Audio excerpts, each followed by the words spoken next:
وہ شہر محبت جہاں مصطفیٰ ہے، وہیں گھر بنانے کو دل چاہتا ہے۔ وہ شہر محبت جہاں مصطفیٰ ہے، وہیں گھر بنانے کو دل چاہتا ہے۔ وہ سونے سے کر وہ چاندی سی ماٹی نظر میں بسانے کو دل چاہتا ہے۔ وہ شہر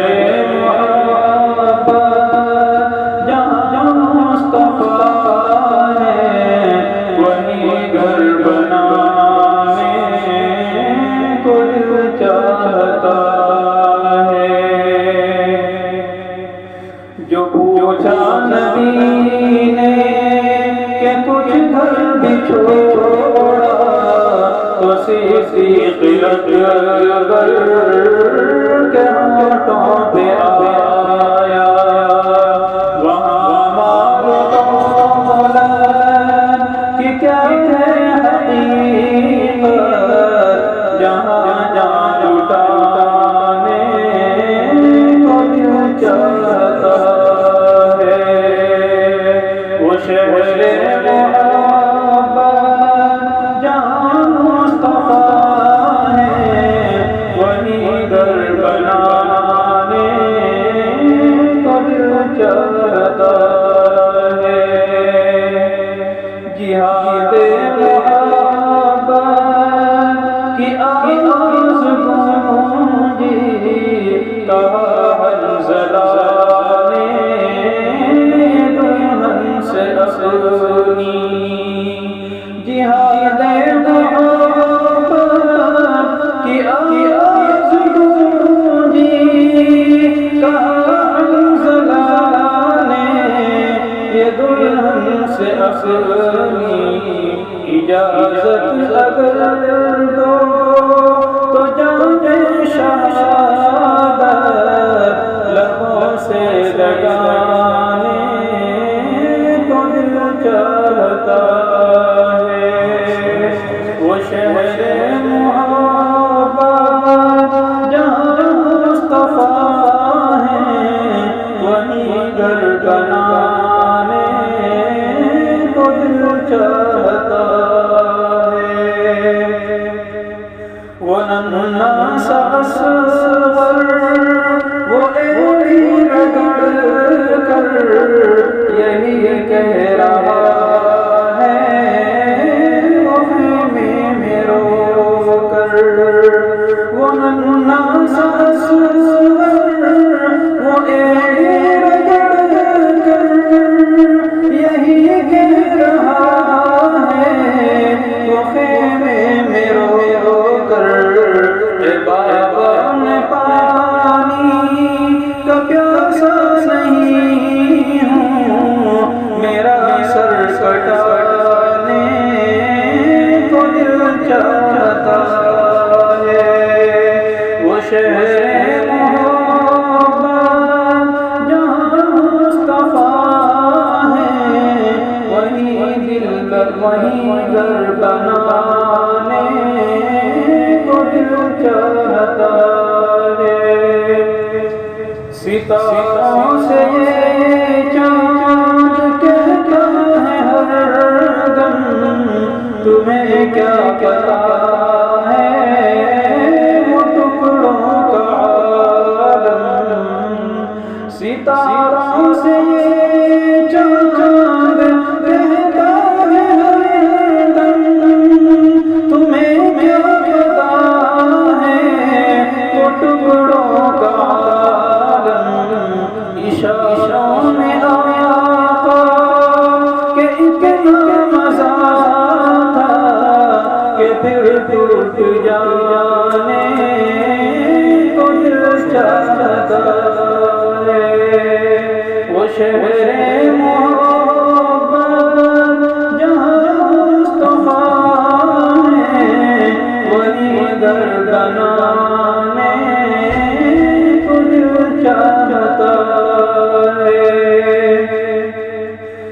دیکھا ہے روئے جمال رسالت تو طاہر عمر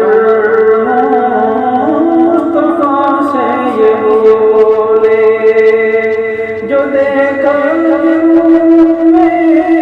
جمال رسالت تو طاہر عمر مصطفیٰ سے یہ بولے، بڑی آپ سے دشمنی تھی مگر اب غلامی میں آنے کو دل چاہتا ہے، وہ شہر محبت جہاں مصطفیٰ ہے وہی گھر بنانے کو دل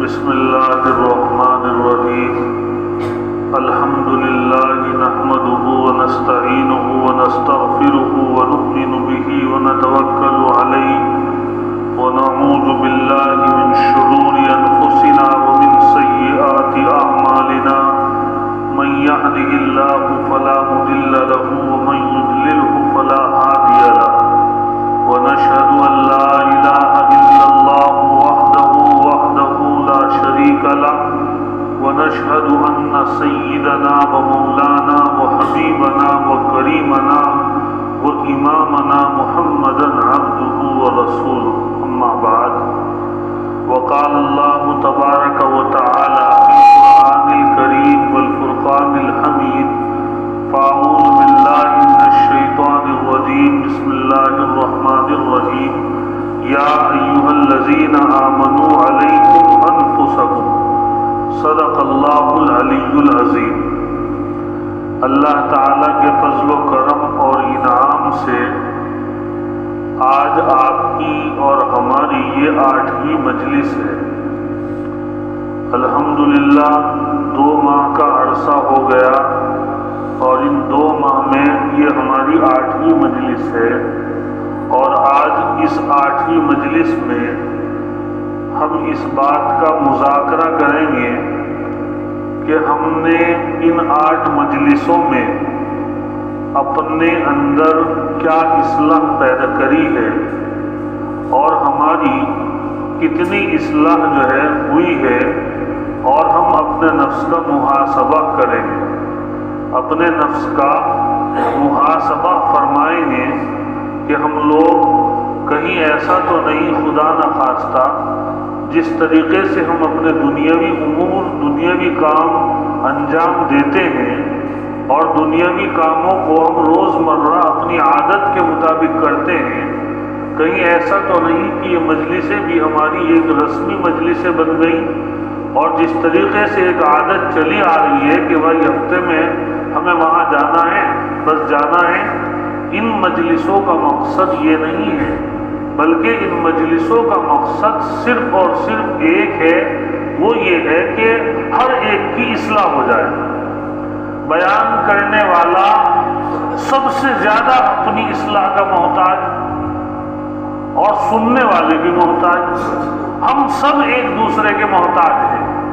ہمیں اس بات کا محاسبہ کرنا ہے کہ ہمیں آنے کا فائدہ ہو رہا ہے یا نہیں ہو رہا ہے، ہمیں یہاں نہ آ کے نقصان ہو رہا ہے یا نہیں ہو رہا ہے، اور اگر ہمارا آنا نہ آنا برابر ہو رہا ہے اور ہم جس طریقے سے اپنی زندگی پہلے گزار رہے تھے اسی طریقے سے اب ہماری زندگی گزر رہی ہے، تو یہ سمجھو کہ خاطر اتنا تو فائدہ ہوگا کہ بھائی اللہ کا نام سننا وہ بھی فائدے سے خالی نہیں ہے۔ اگر کوئی آدمی، حضرت تھانوی رحمۃ اللہ علیہ نے تو یہ لکھا ہے تعلمنا العلم لغیر اللہ، بعض اکابر کے قول لکھا ہے کہ بعض اکابر نے فرمایا کہ ہم نے علم دین اللہ کے لیے نہیں سیکھا تھا، ہم چلے جا رہے تھے علم دین سیکھنے، لیکن نیت ہماری کچھ نہیں ہوتی تھی، نیت ہماری دنیا کی تھی۔ تعلمنا العلم لغیر اللہ فابى العلم، لیکن جب ہم دین کے ساتھ لگے رہے، علم دین کے ساتھ جڑے رہے، فابى العلم الا ان يكون للہ تعالی، تو علم نے کچھ دنوں میں یہ کہہ دیا کہ میں تجھے اللہ کا بنا کر رہوں گا۔ اللہ اکبر، کتنی عظیم الشان بات حضرت تھانوی نے لکھی۔ تو اگر کوئی آدمی، حضرت تھانوی رحمۃ اللہ علیہ فرماتے تھے کہ اگر کوئی آدمی دین کی مجلسوں میں اس نیت سے بھی آتا ہے کہ مجھے دنیا کمانی ہے، چند ہی دنوں میں اللہ تعالیٰ اس دین کی مجلس کی برکت سے اس کو دین کا فائدہ دیں گے اور اس کی نیت درست ہو جائے گی اور وہ دیندار بن جائے گا۔ فائدہ تو ان مجلسوں کا اتنا ہے، لیکن کتنی اچھی بات ہو کہ اگر ہم اپنی نیت کو پہلے ہی درست کر لیں اور ہم اپنے نفس کا محاسبہ کریں کہ بھئی ہمیں پہلے ہفتے پہلی مجلس کے اندر ہمیں یہ بات بیان کی گئی تھی، یہ بات بتائی گئی تھی کہ ہمیں روزانہ 4 تسبیحات کا معمول رکھنا ہے، تیسرے کلمے کی تسبیح پڑھنی ہے، درود پاک کی تسبیح پڑھنی ہے، استغفار کی تسبیح پڑھنی ہے، استغفار کی تسبیح پڑھنی ہے، ہمیں ورد رکھنا ہے، ہمیں جو ہے پہلے کلمے کا ورد رکھنا ہے۔ یہ ہمیں 4 تسبیحات بتائی گئی تھی، ہم ان تسبیحات پہ عمل کر رہے ہیں یا نہیں کر رہے ہیں؟ ان تسبیحات کو ہم پڑھ رہے ہیں یا نہیں پڑھ رہے ہیں؟ اگر ہماری تسبیح صبح کی چھٹ گئی، یہ بتلایا گیا تھا کہ ظہر تک اس تسبیح کو پوری کر لو، شام کی تسبیحات رات سونے سے پہلے کسی بھی وقت تک پوری کر لو۔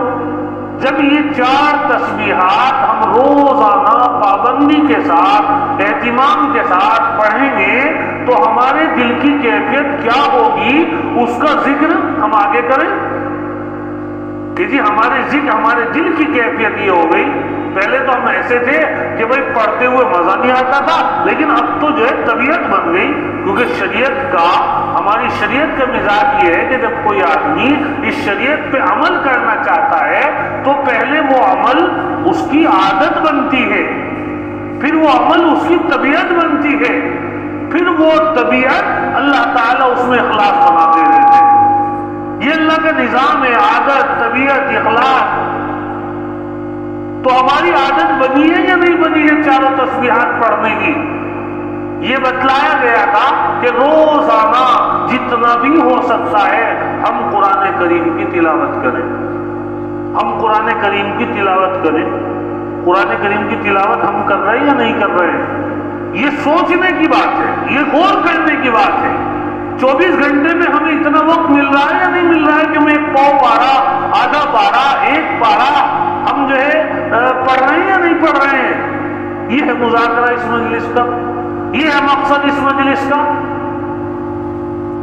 اور اگر ہم لگاتار آ رہے ہیں، الحمدللہ، اللہ کا شکر ہے، لیکن ہم نہ تو 4 تسبیحات پڑھ رہے، نہ ہم قرآن کریم کی تلاوت پڑھ رہے، نہ ہم جو ہے نماز پڑھ رہے ہیں، نہ ہم نماز کا اہتمام کر رہے ہیں، نہ ہمارے اندر تھوڑا سا جتنا پہلے ہمارے اندر جو ہے دینداری تھی اس دینداری میں ہمارا اضافہ نہیں ہو رہا ہے، تو دیکھو ایسی مجلسوں میں شرکت کرنے کے بعد بھی اگر ہمارے اندر اضافہ نہ ہو، دینداری کے اندر، تقوی کے اندر، طہارت کے اندر، عفت و پاکدامنی کے اندر، تو اس وقت ہمیں غور کر کے بیٹھنے کا مقام ہے، سوچنے کا مقام ہے۔ یہ سوچنے والی بات ہے۔ ہم لوگ جو ہے یہ تو بڑا رونا رو رہے ہیں کہ یہ فلسطین کے حالات یہ بدل رہے، یہ بدل رہے، وہاں یہ ہو رہا ہے، وہاں یہ ہو رہا، فلاں حکومت نے یہ نہیں کیا، فلاں نے یہ نہیں کیا۔ کیا ہم فلسطین والوں کے لیے اتنا نہیں کر سکتے کہ اپنے نفس سے لڑ لیں؟ ہم اپنے نفس سے لڑ کر ہم نیک بن جائیں؟ ہم اتنا تو کر سکتے ہیں، ہم اتنا بھی نہیں کر پا رہے ہیں، ہمارے اندر اتنی بھی تبدیلی نہیں آ رہی ہے، ہم معمولات کی پابندی نہیں کر رہے ہیں۔ میں نے گزشتہ ہفتے یہ بات بتائی تھی کہ شیطان معمولات کے اندر روڑا بنتا ہے، وہ یہ نہیں کہتا کہ کیا نام معمول عمل نہیں کرنا، جیسے ہی تسبیح نکالی آپ نے تو وہ کیا کہے گا کہ چل ابھی تو بہت ٹائم ہے، تھوڑی دیر میں پڑھ لی، ابھی تو بہت ٹائم ہے، تھوڑی دیر میں پڑھ لیے۔ تسبیح آپ کے ہاتھ میں، شیطان جو ہے کسی دوست کے روپ میں آیا اور اس نے کہا بس رہنے سے زیادہ اللہ والا نہ بنے۔ اب آپ یوں ہی سوچ کے یار لوگ کیا کہیں گے تسبیح، ارے دنیا کچھ بھی کہتی رہے، آپ کے ہاتھ میں اگر تسبیح ہوگی، آپ کے ہاتھ میں تسبیح اگر ہوگی، اللہ تعالیٰ اس کی برکت سے آپ کو پڑھنے کی توفیق دیں گے۔ آپ سب اپنی جیب کے اندر تسبیح رکھو، سب کی جیبوں کے اندر تسبیح ہونی چاہیے۔ بہتر تو یہ ہے کہ اپنے معمولات ہم ایک کونے میں بیٹھ کر پورے کر لیں، لیکن اگر ہماری مشغولی ہے، کاروباری مشغولی ہے، کام کی مشغولی ہے، تو ہم جو ہے چلتے پھرتے جب ہمارے ہاتھ میں چھوٹی سی تسبیح ہوگی، ہم جو ہے چلتے پھرتے جو ہے اس تسبیح کو پڑھتے رہیں اور اپنے معمولات پورے کرتے رہیں۔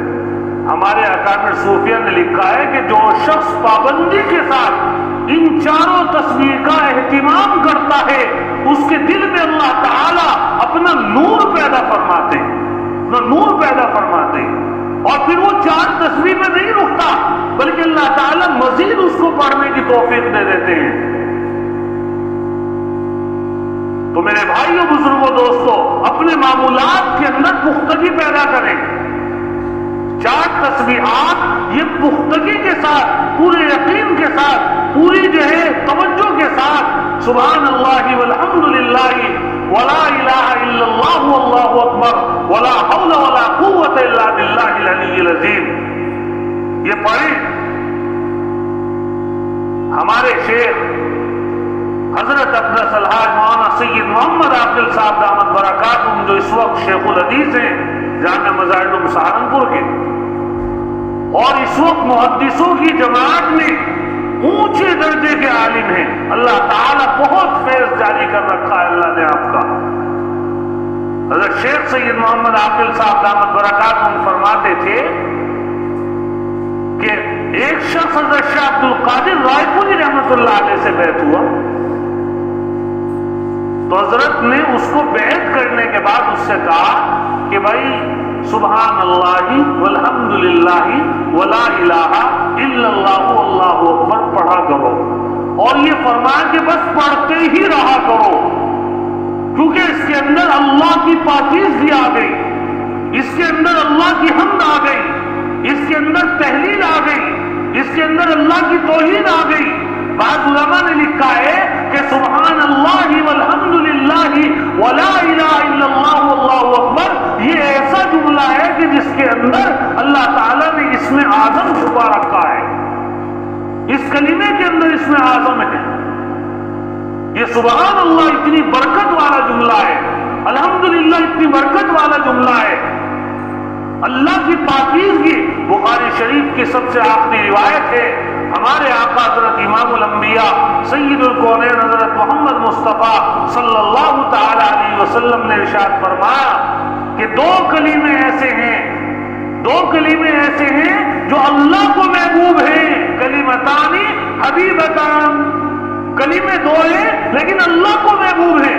اب جو چیز اللہ کو محبوب ہو وہ کتنی زبردست چیز ہوگی۔ خفیفتان علی اللسان، زبان پہ ہلکے ہیں، یہ نہیں ہے کہ زبان پہ بہت بوجھ پڑ رہا ہے، اللہ کو جو چیز محبوب ہوگی پھر وہ بہت جو ہے دشوار ہوگی، نہیں، ایک تو اللہ کو محبوب ہے اور دوسری بات یہ ہے کہ پڑھنے میں دشواری نہیں ہوتی۔ خفیفتان علی اللسان، زبان پہ ہلکے ہیں، اور پھر جب زبان پہ ہلکے ہیں، ایک طرف تو اللہ کو محبوب اور ایک طرف زبان پہ ہلکے، تو ایسا تو نہیں کہ ان کو پڑھنے کے بعد اجر کم ملے گا۔ فرمایا نبی علیہ السلام نے یہ خیال نہ کرو، ثقیلتان فی المیزان، جب قیامت کے دن نام اعمال ترازو میں تولے جائیں گے اور وہ دو کلمے ایک پنڈے میں رکھے جائیں گے تو ان کا وزن بہت زیادہ ہو جائے گا، ترازو میں وہ بہت بھاری ہیں۔ اللہ اکبر کبیرہ۔ تین صفتیں ہمارے آقا علیہ السلام نے بیان فرمائی، اللہ کو محبوب ہے، زبان پہ ہلکے ہیں، ترازو میں وزنی ہے۔ اب وہ کون سے کلمے؟ سبحان اللہ و بحمدہ سبحان اللہ العظیم۔ پڑھ لو سب ایک مرتبہ، سبحان اللہ و بحمدہ سبحان اللہ العظیم۔ یہ اتنے بڑے کلیم کیونکہ ان کے اندر اللہ کی تعریف اور اللہ کی حمد بیان کی گئی ہے۔ ترمذی شریف کی ایک روایت ہے، ہمارے آقا حضرت نبی علیہ السلام نے فرمایا اللہ تعالیٰ کو دو چیزیں بہت محبوب ہیں، ایک کہ جب کوئی بندہ اللہ کی تعریف کرتا ہے، اللہ کی حمد و ثنا بیان کرتا ہے، اللہ کی جو ہے بڑائی بیان کرتا ہے۔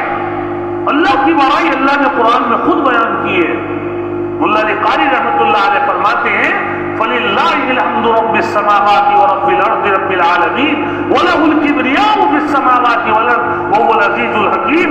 یہ دو آیتیں وہ ہیں جن کے بارے میں اللہ نے خود کہا ہے کہ یہ میری تعریف کے اندر ہے۔ اللہ کو اپنی بڑائی ایک تو بہت پسند ہے۔ جب بندے اللہ کی تعریف کرتے ہیں، اللہ کی مدح کرتے ہیں، اللہ کی ثنا بیان کرتے ہیں، اللہ تعالیٰ کی حمد بیان کرتے ہیں، آپ اندازہ لگائیں اللہ اس بندے سے بہت خوش ہوتے ہیں۔ اور دوسرے جب بندہ اللہ کے سامنے اپنے آپ کو معذور بنا کر پیش کرتا ہے، اے اللہ میرے عذر کو قبول فرما، میرے گناہ کو معاف فرما، اللہ کو یہ ادا بھی بندے کی بہت پسند ہے۔ اور وہ زبان اللہ کو بہت محبوب ہے جو زبان اللہ تعالیٰ کی تعریف بیان کرتی ہے، اللہ کی حمد و ثنا بیان کرتی ہے، اللہ کی مدح بیان کرتی ہے۔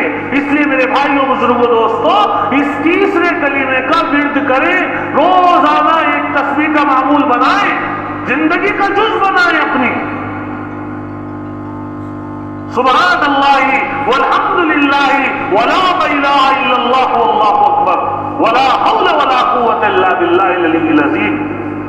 یہ لا حول ولا قوت الا باللہ 99 بیماریوں کا علاج ہے۔ اور فرمایا ایک روایت میں اللہ تعالیٰ کے عرش کے جو خزانے ہیں ان خزانوں سے نکلا ہے لا حول ولا قوت الا باللہ۔ جب انسان 100 مرتبہ اس کا ورد کرے گا اس کی اندر کی کیفیت تبدیل ہوگی۔ درود پاک کا ورد کرے گا اندر کی کیفیت تبدیل ہوگی، اور لگاتار 6 مہینے پڑھنے کے بعد اس کی کیفیت تبدیل ہونی شروع ہو جائے گی، اس کی روح کے اندر نیکی آنی شروع ہو جائے گی، اس کی روح جو ہے نیک کاموں پر اس کو آمادہ کرنے شروع کر دے گی، برے کاموں سے اس کو روکنا شروع کر دے گی۔ اس کا نفس امارہ سے ہٹ کر نفس مطمئنہ بن جائے گا، اس کا نفس گناہوں کی طرف نہیں چلے گا، اس کا نفس نیکی کی طرف مائل ہوگا۔ وہ جب بھی گناہوں کی طرف جائے گا تیسرا کلمہ ہٹ جائے گا، درود شریف اس کو روک لے گی، پہلا کلمہ اس کو روک لے گا، استغفار اس کو روک لے گا۔ یہ چاروں تسبیحات 24 گھنٹے کی زندگی میں آپ کی محافظ بن کر نکلے گی، اور آپ کو پھر جو کیفیات پیدا ہو آپ اس کا ذکر کریں، بتائیں کہ جی ہم نے یہ چاروں تسبیحات ہم پابندی کے ساتھ پڑھ رہے ہیں۔ جو لوگ لگاتار 6 مہینے تک چاروں تسبیحوں کو پابندی کے ساتھ پڑھ لیں گے ان کو پھر اگلا سبق دیا جائے گا کہ بھئی اگلا سبق آپ کا یہ ہے، لیکن شرط یہ ہے کہ پابندی کے ساتھ اہتمام کیا جائے ان چاروں تسبیحات کا۔ چاروں تسبیحات کے بعد سب سے اہم چیز ہے قرآن کریم کی تلاوت۔ ہمارے مشائخ رحمۃ اللہ فرمایا کرتے تھے کہ قرآن کریم کی تلاوت مردہ اور غم آلودہ دلوں کو مزین کرتی ہے۔ دل پہ جو گناہوں کا اثر آتا ہے قرآن کریم کی تلاوت اس گناہوں کے اثر کو ختم کرتی ہے، دل کی سیاہی کو مٹاتی ہے، دل کو منور کرتی ہے، یاد الہی کی طرف انسان کو لگاتی ہے۔ اسی لیے حضرت علی رضی اللہ تعالیٰ عنہ فرمایا کرتے تھے جب میرا دل چاہتا ہے کہ میں اپنے اللہ سے بات کروں، جب میرا دل یہ چاہتا ہے کہ میں اپنے اللہ سے بات کروں میں نماز کی نیت باندھتا ہوں، اور جب میرا دل یہ چاہتا ہے کہ میرا اللہ مجھ سے بات کرے میں قرآن کریم کھول کر قرآن کریم کی تلاوت کرتا ہوں۔ یہ قرآن سب سے عظیم الشان کتاب ہے۔ ہم لوگ کتنی غفلت میں ہیں کہ قرآن جیسی عظیم الشان کتاب ہمیں عطا ہوئی، اور افسوس کی بات ہے کہ پورے قرآن کے ایک مرتبہ بھی ہم پورے قرآن کو نہ پڑھ سکے۔ ہمارے لیے اس سے بڑی مرنے کی بات کچھ نہیں ہے۔ میرے بھائیوں بزرگوں دوستوں، قرآن کریم پڑھنے کا معمول بنا لو۔ حدیث شریف میں آتا ہے جس نے قرآن شریف سیکھا اور سیکھنے کے بعد بھول گیا وہ قیامت کے دن کوڑی بنا کر اٹھایا جائے گا، کوڑی بنا کر اٹھایا جائے گا۔ بڑا خطرناک نقصان ہے قرآن کریم سیکھنے کے بعد اس کو بھول جانا۔ جو لوگ قرآن کریم نہیں پڑھے ہوئے ہیں وہ قرآن کریم کو پڑھنا شروع کر دیں۔ اگر پڑھتے پڑھتے موت آ گئی، انشاءاللہ پڑھنے والوں میں اللہ تعالیٰ اٹھائیں گے قیامت کے دن، پڑھنے والوں میں اٹھائیں گے، اس کی کوئی عمر نہیں ہوتی۔ فرمایا ہمارے آقا علیہ السلام نے قبر میں جانے تک علم سیکھو، گود سے لے کے قبر میں جانے تک علم سیکھو۔ کتنے بڑے بڑے لوگ ہیں کہ جو 50 سال میں انہوں نے قرآن شریف پڑھا ہے، لیکن ان کی زبانوں پہ قرآن شریف آ گیا۔ ہمارا حال یہ ہے، ہم نے بس 5-10 سورتیں جو نماز میں پڑھی جاتی ہیں، بس وہ ہمارے یاد ہیں، انہی کو ہم ریپیٹ کرتے ہیں اور پڑھتے رہتے ہیں، انہی کو پڑھتے رہتے ہیں۔ حالانکہ جب قرآن کریم روزانہ، کتنے لوگ ایسے ہیں امت میں، ہم لوگ تو دیندار سمجھے جاتے ہیں، ہمارا حال تو دینداروں میں شمار ہوتا ہے ہمارا اور آپ کا۔ ہم خود اپنے اندر غور کر لینا، ہم قرآن کتنا پڑھ رہے ہیں، قرآن کا کتنا پڑھ رہے ہیں، ہم جو عبادت میں کتنا وقت دے رہے ہیں۔ حضرت امام احمد بن حنبل رحمۃ اللہ علیہ تو اتنا کام کرنے کے بعد بھی 200 نفل دن اور رات میں روزانہ پڑھا کرتے تھے، 200 نفلیں۔ ہمارا حال یہ ہے کہ فرض نہیں پڑھے جا رہے، اشراق چاش نہیں پڑھی جا رہی، اوابین نہیں پڑھی جا رہی، تہجد نہیں پڑھی جا رہی۔ کیوں؟ کیونکہ ہم نے اس دنیا کے اندر اپنے آپ کو رچا اور بسا لیا، اور نبی علیہ السلام نے فرمایا الدنیا حلوۃ خضرۃ، دنیا میٹھی ہے، ہری بھری ہے، اور انسان کا مزاج ہری بھری اور میٹھی چیز کی طرف بھاگتا ہے۔ لیکن نبی علیہ السلام نے فرمایا ان اللہ مستخلفکم فیہا، اللہ نے تم کو پہلے لوگوں کا نائب بنایا ہے یہاں، فینظروا کیف تعملون، اللہ دیکھیں گے کہ تم کیسا عمل کر رہے ہیں، لہذا فاتقوا الدنیا، اپنے آپ کو دنیا سے بچا کر رکھنا، فاتقوا فتنۃ الدنیا، دنیا کے فتنوں سے اپنے آپ کو محفوظ رکھنا۔ وہاں کی تیاری کرنی ہے، وہاں کی تیاری کے لیے ہم اور آپ یہاں آ رہے ہیں، اپنی اصلاح کے لیے ہم اور آپ یہاں آ رہے ہیں۔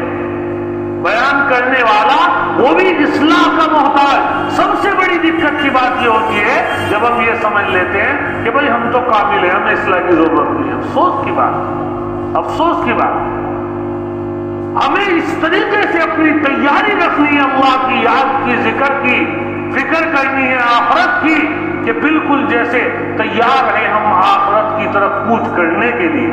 حضرت تھانوی رحمۃ اللہ علیہ سے کسی نے معلوم کیا کہ حضرت اگر موت آ گئی، فرمایا کہ بالکل تیار بیٹھا ہوں، ذرا سا بھی افسوس نہیں ہوگا کہ یہ کام کر لوں، اپنے کاموں کو اس طرح میں نے سمیٹ رکھے ہیں کہ کسی بھی وقت وہ موت آ جائے، موت کے لیے میں تیار ہوں۔ کیا ہماری تیاری ہے بھائی؟ کوئی تیاری ہو رہی ہماری؟ ہم محاسبہ کر رہے ہیں اپنا؟ میرے بھائیو، بزرگوں، دوستو، اپنا محاسبہ کریں، معمولات جو بتائے جا رہے ہیں ان کی پابندی کریں، اور اگر خدا نخواستہ ہمارے سے معمولات کی پابندی نہیں ہو رہی تو تنہائی میں ملاقات کریں، ان کے بارے میں معلوم کریں کہ جی ہمارے سے پابندی نہیں ہو رہی۔ ہماری دقت کیا ہے کہ اگر ہم جو ہے ڈاکٹر کے پاس جائیں بیماری لے کر اور وہاں جا کر اس کو نہ بتائیں تو بیماری کی دوا کیسے تجویز ہوگی، علاج کیسے ہوگا؟ ہماری روح اگر بیمار ہے وہ ہمیں ذکر پہ نہیں لا رہی ہے، فکر پہ نہیں لا رہی ہے، تلاوت پہ نہیں لا رہی ہے، معاملات کی درستگی پہ نہیں لا رہی ہے کہ ہمارے معاملات درست ہوں، حقوق العباد میں ہم کسی کا بھی حق جو ہے ماننے والے نہ ہوں، ہماری یہ تیاری ہو، ہمیں یہ فکر ہو کہ بھئی کسی کا حق نہ مر جائے، کسی کا 1 روپیہ بھی میرے ذمے نہ رہ جائے، چاہے عبادت میں تھوڑی سی کوتاہی ہو جائے لیکن معاملے داری میں مضبوطی ہو، وعدہ خلافی نہ ہو جائے، کذب بیانی نہ ہو جائے، میرے سے پوری زندگی میں جھوٹ نہ میں بولوں، میرے اخلاق برے نہ ہو، میرے کسی طرز عمل سے کسی کی دل آزاری نہ ہو جائے، کسی کو تکلیف نہ پہنچ جائے۔ حقوق العباد کا اتنا خیال جب انسان رکھتا ہے تو انسان قابل انسان کہلانے کے لائق ہوتا ہے۔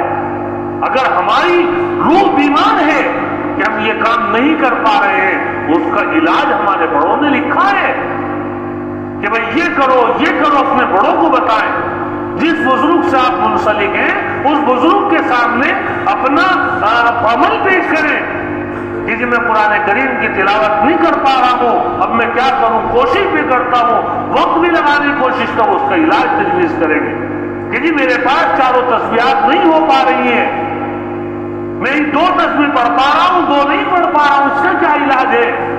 یہ جب ہوگا جب ہمیں فکر ہوگی اس بات کی، جب ہم اپنے کو فکر مند بنائیں گے اس بات کے لیے۔ اللہ تک پہنچنا ہمارا مقصد ہونا چاہیے، اللہ تک پہنچنا مقصد ہونا چاہیے ہمارا۔ سدری سقطی رحمت اللہ علیہ کے بارے میں حضرت شیخ رحمت اللہ علیہ نے لکھا ہے فضائل اعمال میں کہ ایک مرتبہ جو ہے خشک ستو پھانک رہے خشک، کسی نے کہا تھا خشک ستو ہی کھا رہے ہو؟ فرمایا ہاں بھائی، اس لیے کھا رہا ہوں کہ اگر میں تر کر کے یا روٹی بنا کر کھاؤں گا تو میں نے اندازہ لگایا ہے کہ اس میں اتنا وقت خرچ ہو جاتا ہے جتنے وقت میں 70 مرتبہ سبحان اللہ پڑھ سکتا ہوں، اور ایک طویل عرصے سے جو ہے میں خشک ستو ہی پھانک رہا ہوں تاکہ جو ہے کیا ہو، میں 1 سیکنڈ کے لیے بھی اپنے اللہ سے غافل نہ ہوں اور 70 مرتبہ سبحان اللہ کا اجر قیامت میں مجھے مل جائے۔ ایک بزرگ کے بارے میں لکھا ہے کہ ان کی مونچھیں بڑی بڑی ہو رہی تھی، وہ نائی کے پاس گئے اپنے مونچھیں کٹوانے، اب نائی جب مونچھیں کاٹنے لگا ان کے ہونٹ جگر سے پر پر کرنے لگے۔ انہوں نے کہا نائی نے کہ بھائی اپنے ہونٹ بند کرو، انہوں نے کہا بھائی مونچھیں کاٹ نہ کاٹ لیکن میرے ہونٹوں کا اور زبان کا جو کام ہے وہ ہو کر رہے گا، اس کا کام اللہ کا ذکر کرنا ہے، وہ تو چلتا ہی رہے گا۔ ایسی فکر ہمیں ہو جائے اللہ کی یاد میں، ہم لوگ ایسے مشغول ہو جائیں کہ ہمارا جسم کہیں بھی ہو۔ رجال اللہ تلہیہم تجارہ ولا بیع عن ذکر اللہ واقام الصلاۃ وایتاء الزکاۃ۔ اللہ قرآن میں کہہ رہے ہیں میرے کچھ بندے ایسے ہیں ان کی تجارت، ان کی خرید و فروخت، ان کا رہنا سہنا، ان کے دربار، ساری چیزیں میری یاد سے انہیں غافل نہیں کرتی۔ وہ چاہے کسی بھی حالت میں ہو وہ مجھے یاد بھی کرتے ہیں اور نماز بھی قائم کرتے ہیں۔ ایسے لوگ ہمیں بننا ہے۔ تو میرے بھائیو بزرگوں دوستو، کھانے سے فارغ ہونے کے بعد آپ سب حضرات اپنے اپنے تعلقات کے اعتبار سے بتا کر کے جائیں کہ بھئی ہماری چاروں تسبیحات چل رہی ہیں یا نہیں چل رہی، اور اگر نہیں چل رہی اس کا علاج معلوم کر کے جائیں۔ اللہ تعالی ہمیں عمل کی توفیق عطا فرمائے۔ سب حضرات ذکر کے لیے قبلے کی طرف کر لیں اور اپنا ذکر شروع کریں۔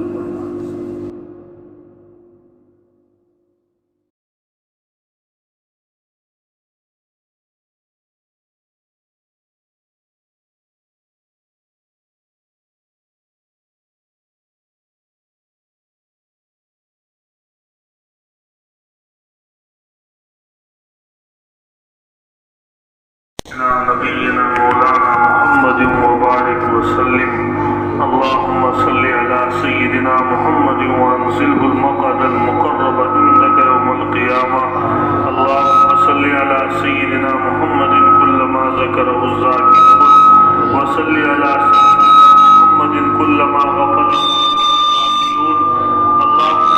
آتنا في الدنيا حسنة وفي الآخرة حسنة وقنا عذاب النار ربنا لا تجعلنا فتنة للقوم الظالمين ونجنا برحمتك من القوم الكافرين لا إله إلا أنت سبحانك إني كنت من الظالمين اللهم إياك نعبد وإياك نستعين اللهم اغفر لنا المؤمنين والمؤمنات والمسلمين والمسلمات اللهم إنا نعوذ بك من جهد البلاء ودرك الشقاء وسوء القضاء وشماتة الأعداء اللهم إنا نعوذ بك من زوال نعمتك وتحول عافيتك وفجاءة نقمتك وجميع سخطك اللهم إنا نسألك الصحة والعفة والأمانة وحسن الخلق والرضا بالقدر۔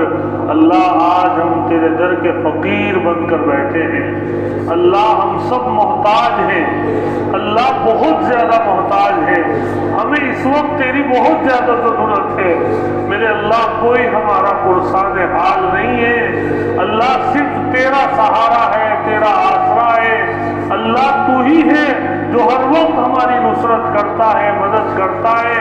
اے میرے کریم اللہ، رحیم اللہ، ہم پر رحم فرما لے اللہ، ہماری مفلسی کا خیال فرما لے اللہ، ہماری مفلسی کا خیال فرما لے اللہ۔ ہم بے سر و سامانی کے عالم میں ہیں اللہ، نہ تو ہم دین کے ہیں نہ دنیا کے ہیں اللہ، نہ تو ہم دنیا ہی کما پائے نہ یقین کما پائے۔ اے اللہ ہم تو جو ہے خسیرت دنیا والآخرہ کے مستحق بن گئے۔ اے کریم اللہ اگر تو نے بھی ہمیں دھتکار دیا، اللہ تو نے بھی اپنے در سے بھگا دیا، اللہ نفس بہکائے گا، شیطان بھٹکائے گا، اللہ ہم گمراہ ہو جائیں گے۔ اے کریموں کے کریم اللہ یہ پورا مجمع تیرے آگے ہاتھ پھیلائے بیٹھا ہے، اللہ پورے مجمع کو معاف فرما دے، اللہ ہمارے گناہوں کو معاف فرما دے، ہماری خطاؤں کو معاف فرما دے، اللہ ہماری لغزشوں کو معاف فرما دے۔ اللہ ہم نے شریعت کے قانونوں پہ عمل نہ کیا، قرآن کریم کو تاج کی زینت بنا دیا، سنتوں کے جنازے نکال دیے، اللہ گھر کی عورتوں کو بے پردہ بنا دیا، گھروں سے دینداری نکل گئی، بے شرمی بے حیائی آ گئی، عریانیت آ گئی، فحاشیت آ گئی، اللہ زنا کے اڈے آباد ہو گئے۔ اللہ تو ناراض ہے ہم سے، اللہ تو ناراض ہے، اللہ زلزلوں کا آنا یہ تیرے غصے کی نشانی ہے۔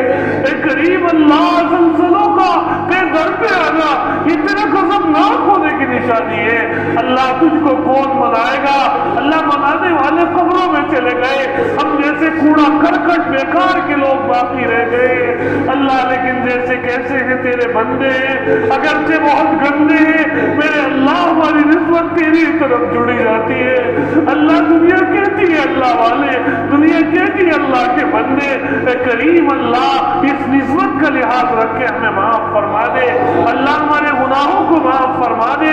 اللہ ہم تو بہت گنہگار ہیں، مجمع میں ہماری شکل و صورت کچھ ہوتی ہے، تنہائی میں ہماری اللہ کچھ اور حالت ہوتی ہے، اللہ ہم تنہائیوں کے گناہوں میں مبتلا ہے۔ میرے کریم اللہ تو اس تنہائیوں کو بھی دیکھتا ہے، اللہ جب کوئی نہیں دیکھتا تو ان بند آنکھوں میں سے اللہ تو دیکھتا ہے۔ اللہ ہماری آنکھیں بند ہوتی ہیں، ہمارا دل کہاں ہے، دماغ کہاں ہے، اللہ تو وہ سب کیفیات جانتا ہے۔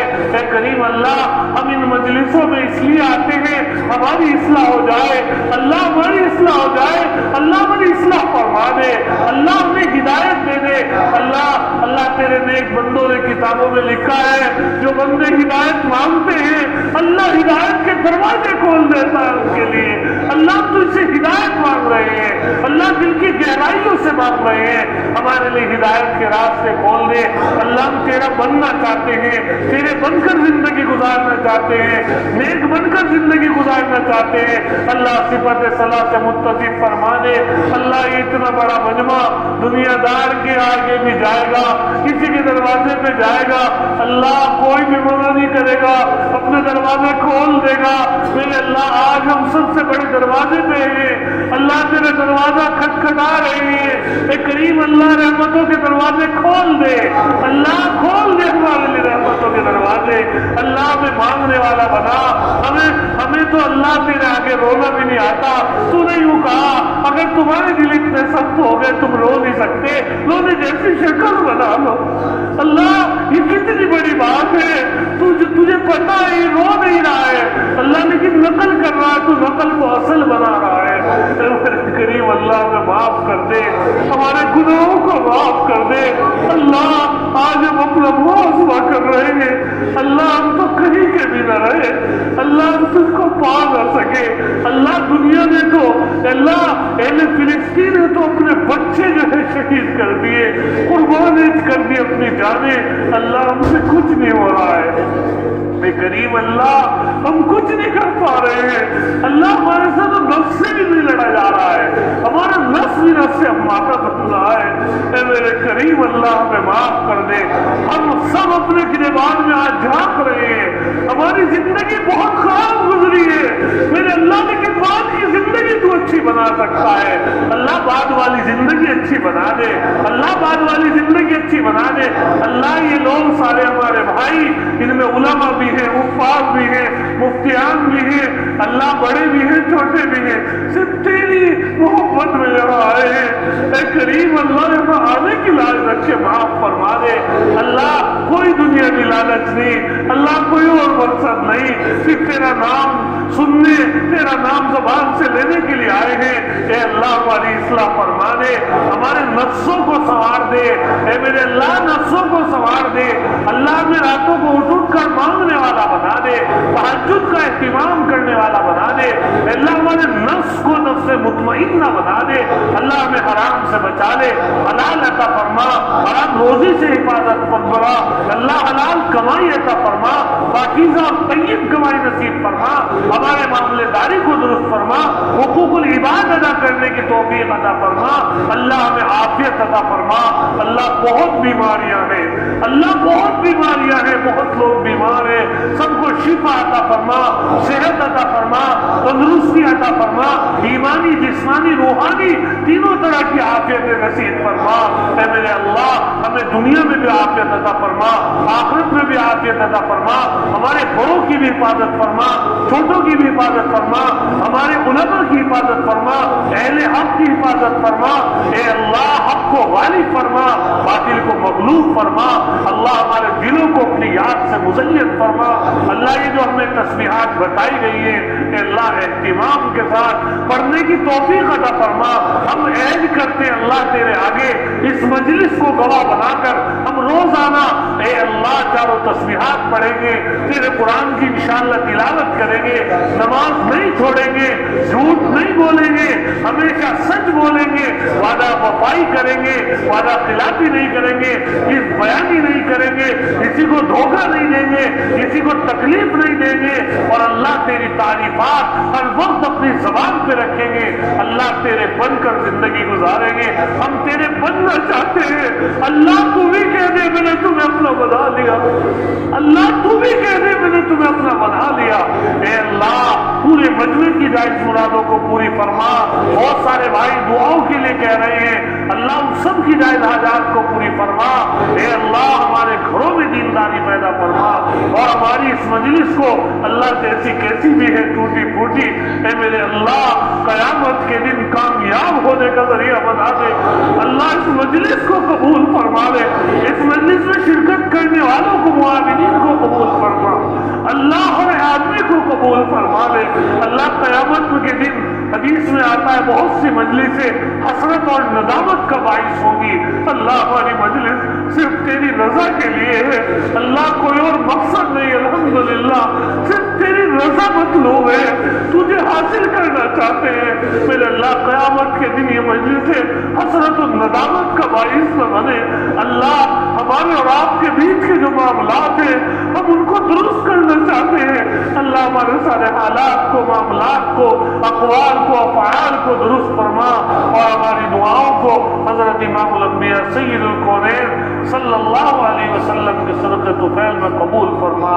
وصلی اللہ تعالی علی خیر خلقہ محمد وآلہ واصحابہ اجمعین۔